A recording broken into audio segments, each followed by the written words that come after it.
Hello everyone, আসসালামু আলাইকুম। আশা করি সবাই ভালো আছেন। এই ভিডিওটা রেকর্ড করা হয়েছিল গতকালকে। আমরা সবাই কাজিনরা মিলে প্ল্যান করছিলাম বাসায় কিছু একটা রান্না করে খাওয়া যাক। বাট কী রান্না করবো এটা ভাবতে ভাবতেই সন্ধ্যা হয়ে গেল অলমোস্ট। তো ফাইনালি ডিসিশন নিলাম যে আজকে নুডলসই রান্না করা যাক।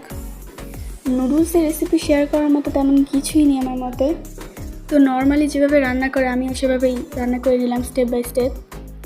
তাহলে চলুন রান্না করতে করতে আমার পেজটি ফলো, লাইক এবং শেয়ার করা যাক। এবং যারা ইউটিউব থেকে দেখছেন অবশ্যই আমার চ্যানেলটি সাবস্ক্রাইব করবেন এবং রেগুলার আমার ভিডিও পেতে বেল আইকনটি ক্লিক করে রাখুন। যেহেতু আমি সোশ্যাল মিডিয়ায় নতুন, তাই আপনারা সবাই আমার চ্যানেলটির পাশে থাকবেন এবং আমাকে সাপোর্ট করবেন। তো এই তো দেখতে দেখতে রান্না প্রায় শেষ। সবাই ভালো থাকবেন। আল্লাহ হাফেজ।